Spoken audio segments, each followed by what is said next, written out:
get rid of them, get rid of them. It's their fault. It's their fault, where it was everybody's fault. Either overspending, over indebtedness. It just repeats and repeats and repeats itself.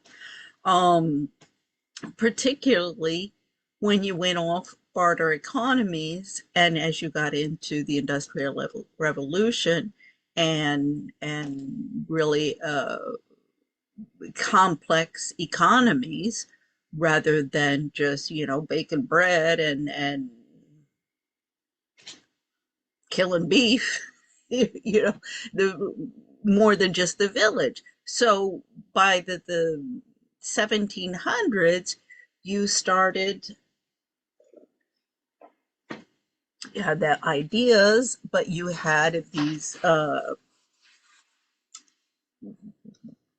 shall I say it, your economies and your societies got much more complex and much more uh, susceptible to speculation, con artists, rather than just hardworking people who it's like, wait a second, that guy over there is not working.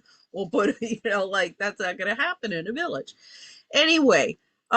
So everybody's got to get off the bandwagon of this was an isolated incident. Uh, the Jews were you know good and everybody else was bad, and I mean, that doesn't excuse any atrocities that were done, but if everybody, it's the same with all of the other subjects, whether religion, race, gender, or anything. uh Stop gaslighting everybody with bullshit. So it, the thing is what I keep on trying to bring everybody back into on this issue is everybody's screaming, you're a fascist, both sides, the left and the right, because a fascist is really just somebody who can't listen to somebody else. So yeah, that you got fascism on both sides, but the issue which started and how shall I say legitimized the persecution of the Jews were the Nuremberg laws, which stripped the Jews of their citizenship and civil rights. That's what I've been screaming about for 18 years. And what I've been building cases. In fact, the case that has been submitted by Barbara Stone of Florida, at least it's my understanding. I go on what I have been told. Uh, she, I know she launched that, some, she was going to be a presidential candidate. But anyway, my understanding since 2021, 2022, we do have the submission with the International Criminal Courts under what she has built the argumentation that what has been going on in family court, which has totally stripped parents, all parents, both the squabbling and the greed has stripped all parents and everybody of their rights, children and parents, litigants of their rights, with lawyers laughing all the way to the bank, and that those are, the same as the Nuremberg laws of the Nazis it was 1933, or here it was 1935. So it's like, you guys, yeah, would you stop like saying it's not true, it's not true? You sound like an older sister. um yeah, it's true.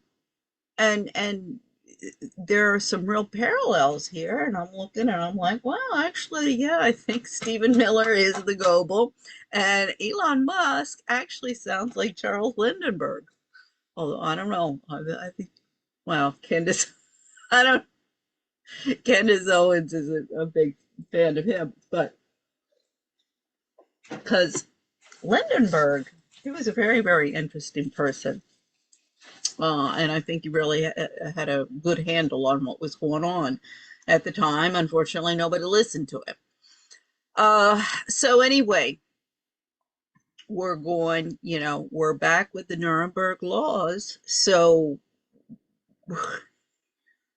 let's stop squabbling and focus and realize that draining the swamp is not just calling the National Guard to come and get rid of a bunch of thugs in poor neighborhoods. You gotta get rid of the nonprofits, all of these people, all of these PhDs, the UN, the World Bank, the IMF. They've been hijacked by the woke minoritist, feminist. I mean, it's just, if you don't go after those people, you're never going to uh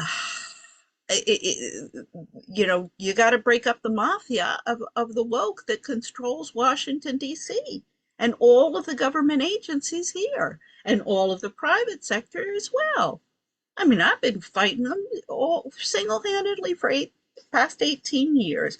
I keep on contacting lawyers. Nobody will help me, even Morgan and Morgan, who Bobby Kennedy worked for. Right after I was fired for supporting Bobby Kennedy in his presidential bid, and I contact them. I didn't realize they were partners, or they had been partners, and no, not interested. Okay, so the thing is, one of the people, this is from my boarding school in England, Cobham Hall, uh, Marianne Sieghart.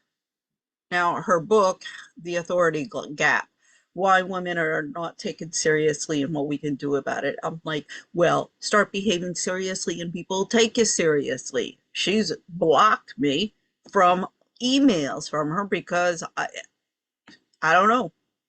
I was apparently, trashed by the feminists from the beginning. I mean, the feminists. These are supposed to be women's rights groups, but I mean, I was told at the beginning that I was labeled a mole.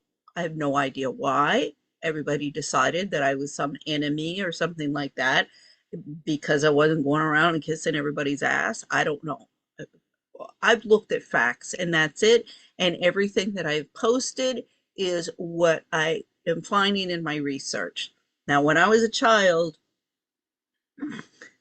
I mean, I went to some of the best schools in the world, and they always said, "Oh Lord, yeah." And even my mom would say the same thing. Yeah, I remember one teacher, she said, "Oh, we don't agree with what Quimby has to say, but she is always on top of her evidence and facts and argues her case."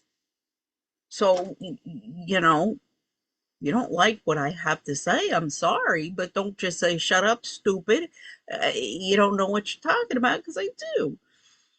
Um, so, and this really, oh gosh. Okay. So this is Marianne Sieghart, and I just found this article that she wrote. And I mean, I was just like floored because, you know, as I say, she blocks me. So here at last, Marianne Sieghart, my family story of fear, exile, and misery has come good. See, this is really, the Jewish, and you can't all the Jews, but the Jewish, how shall I say, ruling elite, the Zionists, uh, playing everybody for a fool. My father had an implacable hatred of Germans. Bloody Huns, he would shout. Delicious in the UK, she's been living. Um, where was I? Uh, Deliberately within their earshot if a German family walked past. We children would be mortified, but we also understood. The Germans, after all, had gouged him out of a comfortable childhood in Vienna, murdered some of his family, threatened to kill him and his mother, forced him into exile, and left him psychologically ravaged for the rest of his life. Well, yeah, he had a cushy life in Vienna because his father was Rudy Singer, who was basically the Andrew Mellon of Andrew Mellon was the Secretary of Treasury and was blamed for the crash of 29 in the United States, whereas Singer was blamed for the crash of 29 in Vienna and Germany in that area. And they have said you can't blame it on one person because it's a series of events and it just history repeats itself. However, you know, excuse me, if Marianne Sieghart cannot understand, like how history is repeating itself, well, she's not some great, intellect that she believes, and this is precisely the problem. All the feminists, just want to jump in the bandwagon of this intellectualism that we've had for almost 200 years. This is what gave rise to the Nazi fascism because too many chefs spoiling the soup, and that's why academics were deported along with the Jews. So anyway, uh, and now, yeah, and that's why we were forced into exile. And now here I was, 80 years later, at the German embassy in Belgrave Square, London, heaving a pile of documents onto the counter. I'm terribly sorry, I said to the gleaming Aryan young man behind the perspex screen, but I'm afraid I have 16 applications for German citizenship. We'll see why she has so many applications. Wonderful, he replied, beaming, as he took the paperwork for me. My siblings are children and my sister's grandchildren, along with the birth, marriage, and death certificates of my father and his parents, and the evidence that they had been persecuted and forced to flee. Wonderful. Really? What would my father have thought? Like most British children of my generation, my siblings and I had been brought up on war comics. Donner und Blitzen, oh yeah, I don't speak German, Schweiben, and movies in which German officers had more dashing uniforms, but the British were more heroic. We relished the escapes from Colditz and the escapades of the guns of Navarone. Not so many children, though, in the schools to which we went in the 1960s and 70s had grown up with family experience of persecution and murder. We had the added dimensions of seeing Germans not just as the baddies in the war, but as those who gassed my father's relations in concentration camps and very nearly killed him and his mother, too. Yeah, well, I've been screaming bloody murder about what's going on in Guantanamo for I don't know how long.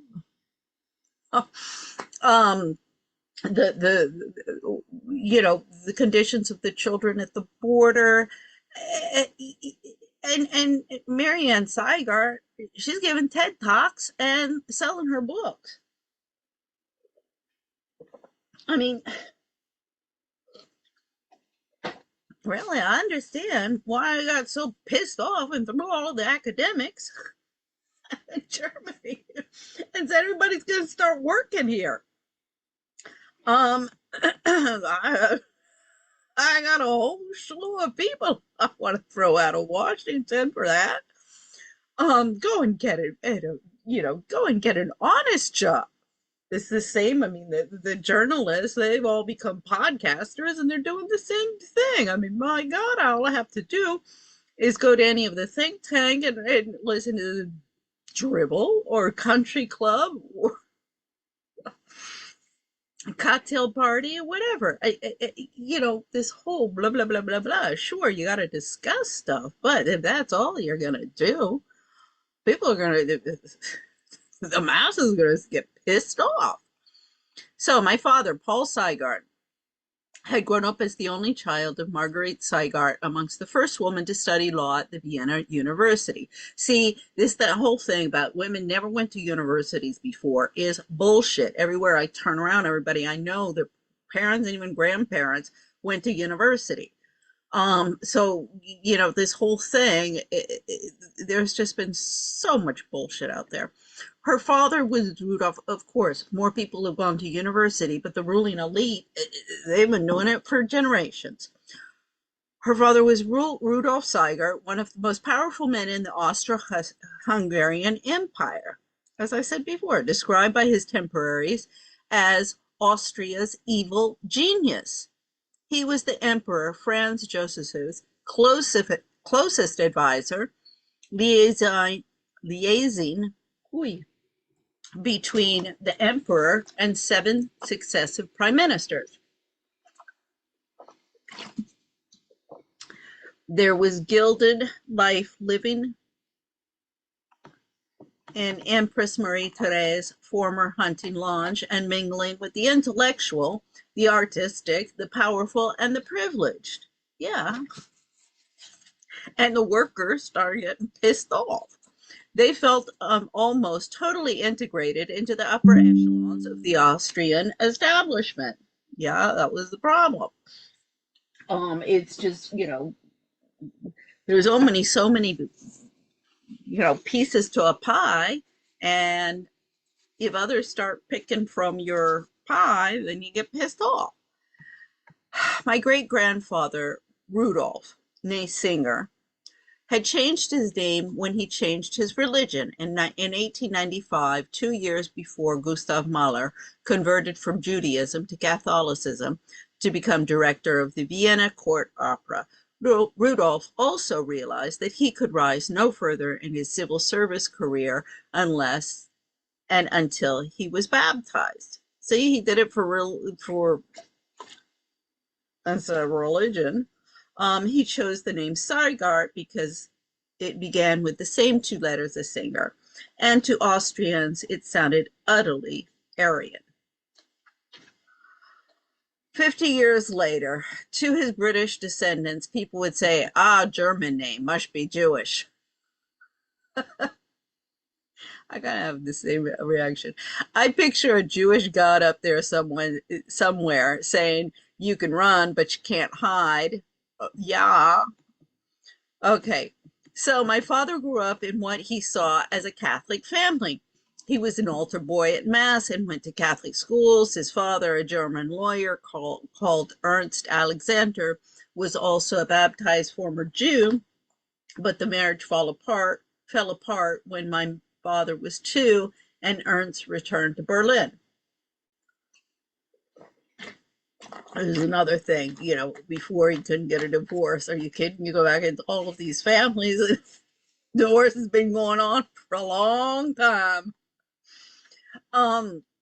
It wasn't until 1938 that Paul even discovered that he had Jewish origins. He was walking home from school with his nanny, a staunch Catholic woman from the mountains, when they came across an elderly Jewish shopkeeper being dragged over the shattered glass of his shop window by 2 Nazi thugs. Why are they doing that? Paul asked her. Aber natürlich, he's Jewish, she replied unquestioningly.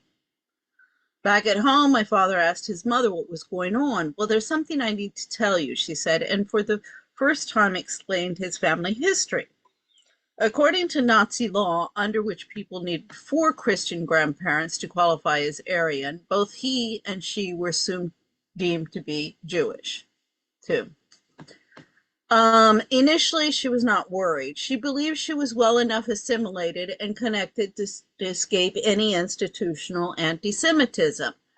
Well, yeah, she got connections, she's got money, so she's good to go.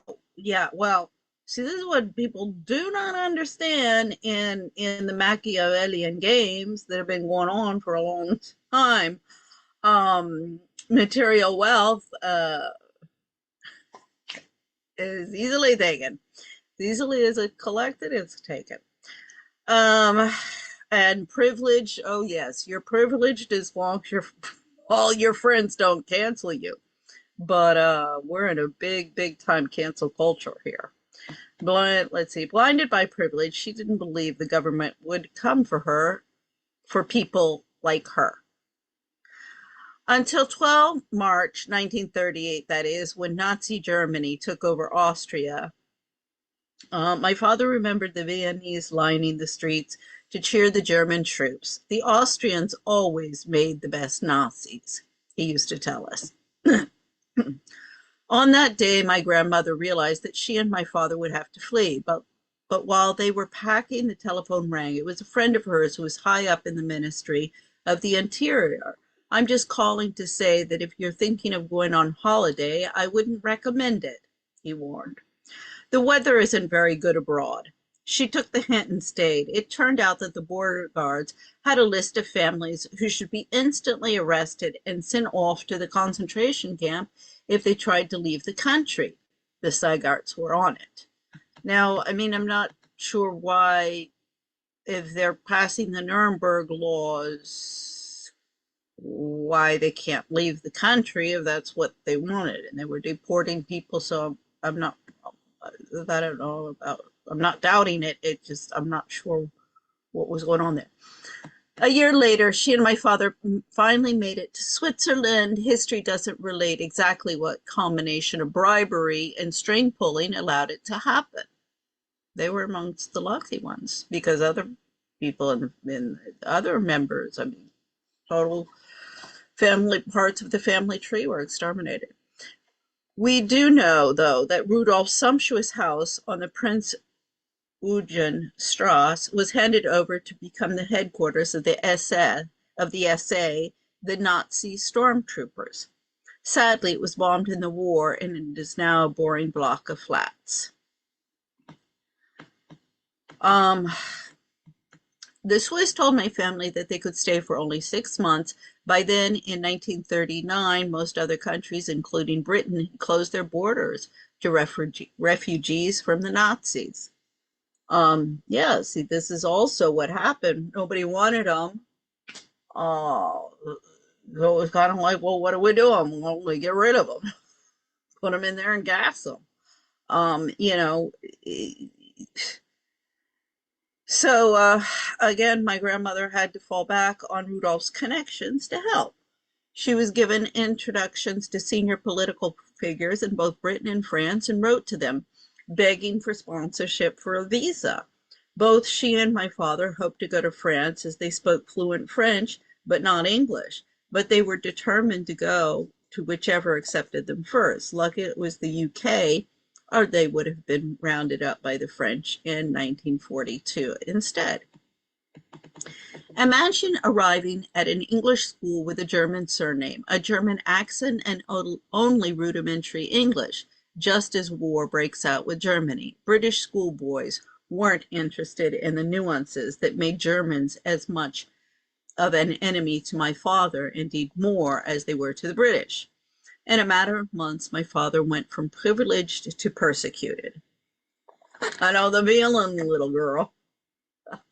The same thing happened to me, and it's like, well, good riddance. You were just a trad wife and, you know, didn't have a career like me, so, you know, you're a persona non grata. I mean, this whole thing, it is just absolutely disgusting. The career women, the having it all women, the disdain and misogyny that they have for stay-at-home moms, trad wives, whatever you want to call them. So in a matter of months, my father went from privileged to persecuted, first by the Nazis, and then by the English boys who bullied him at school. It turned him into a human rights campaigner in later life, but also something of a tyrant, determined never to be a victim again. Okay, yeah, well, on paper, he was into human rights, but then I guess he was a bully and a tyrant with his family, and that's why she became a hypocrite. As children, and profiteuse, as they say in French, you know, knows how to work the system. As children, we never felt fully accepted by the British either. I mean, come on. In the 1970s, see, she's about, I think she's maybe 2 years older, the same age as I am. I mean, at Cobham, are you kidding? I was an American. I mean, she's like, she was born in Britain. Her parents, her father was there. They were there, what, since the 40s. I mean, come on, that never fully accepted by the British either. Um, well, I guess this is kind of like the Spanish and the Portuguese in France before the Moroccans arrived. This is with my ex-husband. Spanish in France. In the 1970s, my siblings and I, they were escaping Franco. In the 1970s, my siblings and I were looked upon with suspicion by our schoolmates. Our surname wasn't remotely English. We were seen either enemy aliens or Jews, and Britain was still casually anti Semitic. Even protesting that we were Catholic didn't help. They too were thought to be so foreign and suspect. Wait a second. We're Christians. We're Catholic. Oh, go away, those Catholics. Yeah, my mom's Catholic. My father's family goes back to Thomas Wilcox's admonitions to Parliament, the Puritan Manifesto, 1571. As my father said, oh, we've been challenging the British crown since the 1500s. And yeah, so yeah, this see, yeah, I mean, growing up, I really didn't know any Jews. Really, my introduction into Jewish world was at GW in college. And like at the first week, I said to somebody, I said, "Why do you guys keep on talking about Japs? I don't see any Japanese around here." And he was like, "Jewish American princess."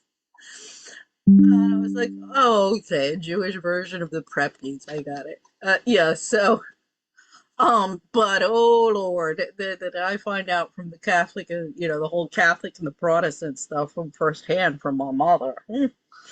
And I mean, that was a lot of her abuse and her jealousy and hatred of my father was payback for everything, the persecution of the Catholics. Although our father never spoke German at home and had not a trace of an accent in English, our upbringing felt different from our English peers. We talked about emotions, politics, and even sex around the dinner table, taboo to most Brits. Our parents were far more open and intellectual and interested in culture than most of our friends. Our mother, although British born, had a second generation German immigrant father, traveled widely, and was an instinctive cosmopolitan. Now, the thing is, the Windsors changed their name too. They were German. Marianne Sieghart, in case you're not familiar with that history. So yeah, it really is very hypocritical. Are playing the German card and the Jewish card because, as we'll see here, hold on. Ooh, the Britain of those days was monocultural and almost entirely white. We had only one black girl in our year at school. Let's see. No, I don't remember at Cobham. There were any black girls. I mean, they would have been from Africa. So the hierarchy was established within the white girls rather than between the white ones and the rest. I mean, yeah, because this is England. I mean, Vanita, she was from India. Um, and then there was Shiva from Persia. So, but like the Africans that I knew, they were white. But yeah, this is England. Why I often wondered had our Alex Crawford, she was from I forget where, but Africa. Why I often wondered had our grandmother been given her surname Sieghart to our father rather than our grandfathers, which was Alexander. Had I been Marianne Alexander, I could have passed as English. Think of Stephen Fry, one of our national treasurers, who is an Austrian, as I am. But had his father, rather than his mother, been called Newman, would Fry still have been seen as a quintessential Brit, perfectly cast for Jeeves? Now, of course, Sieghart seems barely more exotic or foreign than Simpson. So many waves of immigrants have arrived since my childhood that clicking white British on the ethnic monitoring forms put me right at the top of the oppression hierarchy. White privilege, yeah. I would have been getting that too. At the same time, the foreign birthright had me ostracized as a child has now become a privilege. I'm the one post-Brexit who can apply for an extra EU passport for me and my children. While all those snobby English girls at my old school must put up with only a British one. Their children won't be able to work or study in the EU. Study, I'm not sure about. If they own a holiday home in France, Italy, or Spain, they will only be able to visit it for 90 days a year. They will have to queue up at European airports to have their passports scrutinized and stamped. They have become foreigners on their own continent. At last, my family story of fear, exile, and misery has come good. In fact, it has given me a choice of two extra nationalities, Austrian and German. With an Austrian grandmother and German grandfather, I could take my pick. This wasn't the case, though, when I first applied for German citizenship 4 years ago. Okay, so that was basically my point. I mean, I'm fit to be tied when I read this article. My children have three nationalities, American, French, and Spanish, and they have been denied their citizenship. Nationality, ooh, I think maybe I didn't show this. I guess everybody was seeing this while I was reading that. Sorry, but they've been denied as I've been denied my rights as an American citizen and a French citizen for the past 18 years. I had no rights in Spain. I have no rights here. I even went to the French consulate and the French embassy. Well, I gave a letter to the French ambassador's wife and delivered it. Well, put it in the mailbox. It's not too far in Calorama, way near me. Saying, wait a second, I have no rights as an American citizen in my own country. They keep on firing me from jobs because I represent white privilege. I keep on getting bullied and even legally attacked with malicious litigation by a landlord in my own country. I have no rights. My family has said, "Oh well, no, it's normal. You know, it's normal because let's see, that it's in reprisal for past injustices of the past." I'm like, I never did anything to anybody. What are you talking about? And I'm not going to be with a sacrificial lamb. What, you guys? I've been offered up to atone for the sins of you guys. Oh, that's real Catholic. Yeah, the Catholics have taken over. That was the Kennedys. It's the Kennedys' fault. I start with running them out of town. Carrie Kennedy, she's sitting pretty with her mom's nonprofit or fraudulent human rights nonprofit that now is an LGBT nonprofit promoting their rights while I'm living in shit and can barely keep a roof over my head. I mean, the whole thing is absolutely crazy. So, and what's even crazier is my Global Expats project, which is what precipitated my divorce, if you will, and the whole mess there, um, and got me involved in court reform, was it is a copy of the Federation of American Women's Clubs Overseas, which was started in 1931 in London by an American who was married, it was Caroline Curtis Brown, who was married to, I think his name was Albert Curtis Brown, publishing house. I've contacted them about my book and they don't write me back. I'm like, excuse me, Faco, it's a scam. I'm like, they believed Caroline Curtis Brown thought that enlightened women around the world could do much to promote peace. And I'm like, yeah, the key word there is enlightened women instead of a bunch of backstabbing bitches. I mean, they, it boggles the mind. Nobody, I mean, I love my brother. He says, oh, yeah, I'm too busy. I'm like, for the past 18 years, you have no family, you work a 9 to 5 job, but you've never read anything, I've been canceled. You guys left me to die.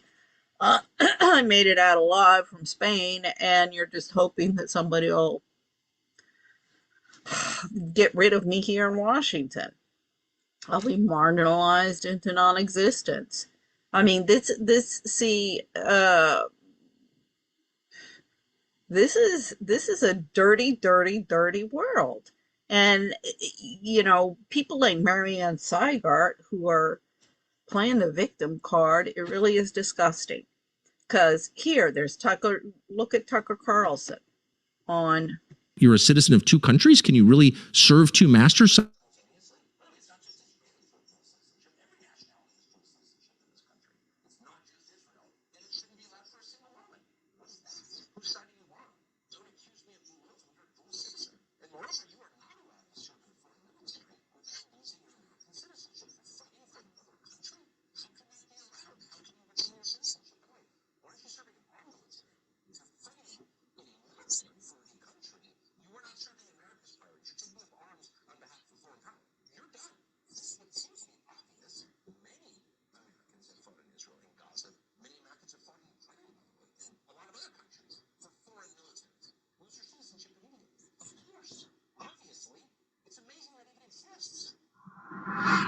Say, I mean, I keep on explaining to, or trying to explain to everybody, my Lord, you guys are just creating a situation where, I mean, you talk about a humanitarian crisis. So, for example, Bobby Kennedy's son, he went to fight in Ukraine. You're going to take away his citizenship. Okay. And then all of these military guys who, I mean, they're mercenaries who've been contracted out, like all of them who fought in Colombia and all of them who have been contracted out, they're going to lose their nationality. And then they become, I mean, unless they have another nationality, they're stateless, rightless people. See, this is what happened with the Nuremberg laws. You did have stateless, rightless people because, okay, if they had another nationality, I mean, that was in Marianne Siegart's case with her family. It was German, Austrian. No, you're screwed both ways. And so they were accepted by the Brits. And now, oh, I mean, when I read this, oh, yeah, now everybody in my family, we're sitting pretty, all of these English, they're stuck in England, but I can go in and apply for European passports and we can travel all over Europe, even though I'm covering up for a repeat in history of what my family was complicit to creating 100 years ago. I mean, really, Candace Owens, this is Freudian gaslight. She was just talking about this. I was looking at her book club and on the Freud stuff. And I'm like, yeah, you guys, you got to stop just talking about this on your platforms. I mean, this is what pisses me off is I have not gotten one penny from anything that I have, you know, my activism websites, any of my videos, they're not monetized. I wouldn't take any money, even, you know, consulting or anything like that. What I want is to get global expats up. I've been trying to find an investor for that. I mean, look at Turning Point. I mean, okay, 500 million. I looked at it, 500 million since they started. That is not exorbitant. That's totally respectable for everything that Charlie Kirk did because he actually did something. When he went out there and did something. I mean, Candace Owens was talking about that. And this is one of the reasons why he might have been killed because he wanted an investigation into, you know, how money was being spent and where money was coming from. Uh, so, you know, everybody got to wake up and smell the coffee. So, kind of even haven't gotten to Stephen Miller yet.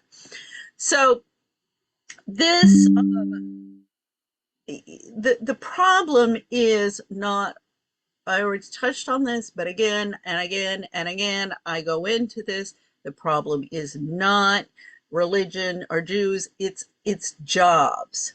Excuse me, religion or Jews, religion or nationality or race. It is jobs, you know, economic activity and decent living wages and decent living conditions for everybody. And if you get that minimum and this, oh gosh, I can hear my sister going, ah, communist, communist, socialist. No, this is capitalism. This is capitalism where the United States I'm like, don't you people realize if you take it in the sense of Stalinism or Russian communism, which was a state run economy, that's what we have. We have a communist system because the federal bank, the financial markets, the banking systems, it's all manipulated. It's all controlled by government or oligarchs. So, you know, it is it's not a free market economy or free market society. So anybody who pulls that out, learn first what you're talking about. So anyway,